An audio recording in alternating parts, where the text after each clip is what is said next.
Dear brothers and sisters, when you think about what the world is paying attention to right now, it is the excitement of either the NBA Finals or the World Cup. And of course, there's a whole discussion to be had about what this does in terms of what's actually happening in the world, and Gaza and Lebanon and Iran and the entire Middle East, and that nothing really takes a pause when world entertainment happens in terms of world events. But it's inevitable that people get excited, that people tune in, that people want to see this team win or this team win, and they're looking for the adrenaline of that final moment of a game. And you often hear someone say that even if I don't like either team, it's the excitement of watching a close game. And all of us would, watching something like that, find some sort of rush in that last second tip, or that last second goal, or what seems to be the impossible effort at the end.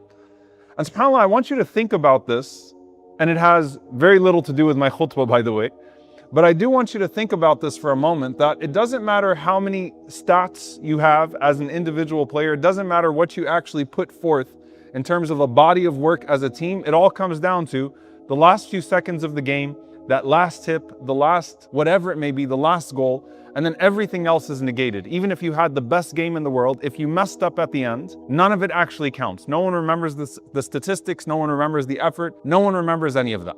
Now, what does this have to do with something that's actually been on my mind? And to be honest with you, it hasn't left my mind, which are the shuhada of San Diego.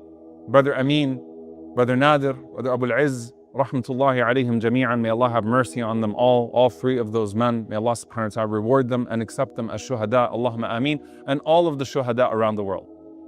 Because there's something that has not left my heart and mind, and to be very honest with you, the more that I've had the blessing of getting to know these families from afar, and bidnillahi ta'ala, close in the next week or so, inshallah ta'ala, the more beautiful the stories actually become as you start to peel the layers. If you listen to each of those three families, they'll all tell you about how it was as if it was plotted perfectly for them. That all three of these men, and I know that we were all captured by Brother Amin's story in particular. I mean, there isn't anything more poetic than a man who took up that role to be a murabit, to be someone that holds it down after seeing Christchurch, and who literally has his last post asking Allah for Husn al-Khatimah, for a good ending, being martyred in that very spot in a heroic act and saving hundreds of people, hundreds of kids from being massacred. But each one of those three men had this trajectory. And subhanAllah, you read that post over and over and over again, where he says that all I want is for my soul to return to Allah as pure as the day that He brought it to this earth. May Allah grant us Husn al-Khatimah. Allahumma ameen. And every time I'll notice just something else about a word that he said here, or a word that he said there, even though it's a very short post. And so this actually had me thinking about Husn al-Khatimah, this idea of a good ending, your lucky last shots. And I'm using lucky in quotations here because a lot of times when you're thinking about sports, it comes off as pure luck. And of course, we don't believe in that concept as Muslims. But are we gambling with our lives in a very similar way to you're just hoping for something to happen at the end to negate everything bad that happened before and to grant you that entrance into Jannah? And subhanAllah, I read dawah by Ibn al-Qayyim rahimahullah ta'ala, a text that we studied here a few years ago in the last 10 nights of Ramadan. And he has all of these stories of Husn al-Khatimah and Su al-Khatimah, a good ending and a bad ending. And it comes down to basically the core of people's lives culminating in a fitting ending, an end that is fitting to how people were living their lives. And Allah subhanahu wa ta'ala seems to bring it all back at the very end. But on the other hand, He makes the qualifier, which is a very important qualifier, that Husn al-Khatimah is often just a divine gift from Allah subhanahu wa ta'ala to someone that does feel out of nowhere. That sometimes there's someone that might strike you as a very ordinary Muslim. And let's be very clear here that three men, for example, in San Diego that are being lionized, if you were in their community, you'd probably see them as very ordinary beings. And there are people, I have no doubt, that are the equivalent in many ways that are amongst our community that we say salam to and maybe we don't even know each other's names, right? But Allah Azza wa Jal knows of something inside a person and it seems to be bestowed upon them in the last moments. So how do we actually reconcile these two concepts? And this is what I want you to think about. Is Husn al-Khatim, a good ending, this purely mystical gift from Allah that's disconnected from effort? Or is it this purely mechanical reward that's disconnected from Allah's grace? Or is it somewhere in between? And there's no doubt that it is somewhere in between. So I wanted to actually simplify this, if we could boil it down to 5 things that guarantee a person Husn al-Khatimah. May Allah grant us Husn al-Khatimah, a good ending. What would it be? And I want you to think about this in terms of your ending.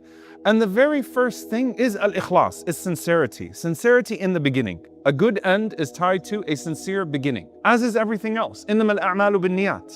Verily, actions are but by intentions. Do you sincerely want Allah subhanahu wa ta'ala to be pleased with you at the moment of your death? Are you sincere in wanting to meet Allah Azza wa Jal as pure as the day that you were brought into this world? Are you sincere in putting the goal of Allah being pleased with you when you meet Him above all other worldly goals that you have? Is that really what you want when you think about your death? When you think about leaving this world, what are the priorities that come to mind? And there's a very important question here, by the way, that has to be answered too. Do you want the appearance of a good ending or an actual good ending? Because those aren't the same thing. You'll often hear people speak about this as, I want to be remembered in this way, and I want them to say this about me. And whether you're talking about 3 million people or you're talking about 3 people, if that's your idea of a good ending, there's actually a problem there. I want to be remembered this way. I want to be spoken about this way. I want people to say this and this and this about me. It's actually deeply problematic. So sincerity in the beginning is tied to a good ending with Allah subhanahu wa ta'ala. So the first thing is sincerity. The second thing is your deeds. Your deeds, your amal. A'malu bin niyat. So first comes niyah, then comes amal. And when it comes to your deeds and your words having to match your actions, the ulama boil it down into different ways when the words don't match the actions. So someone says, I want a good ending. I want to meet Allah subhanahu wa ta'ala pure. I want to meet Allah Azza wa Jalla while He's pleased with me. But the actions don't match the words. And they break it down then into a few categories. The words might be insincere, and that's nifaq, that's hypocrisy. I really don't mean it, or my deeds don't actually match to what I'm saying. So I'm saying I'd love to die in sujood. Who wouldn't love to die in sujood? I'd love to die in Medina. I'd love to die shaheed. I'd love to do this. I'd love to do that. But the deeds have absolutely no correlation to the words that are being spoken.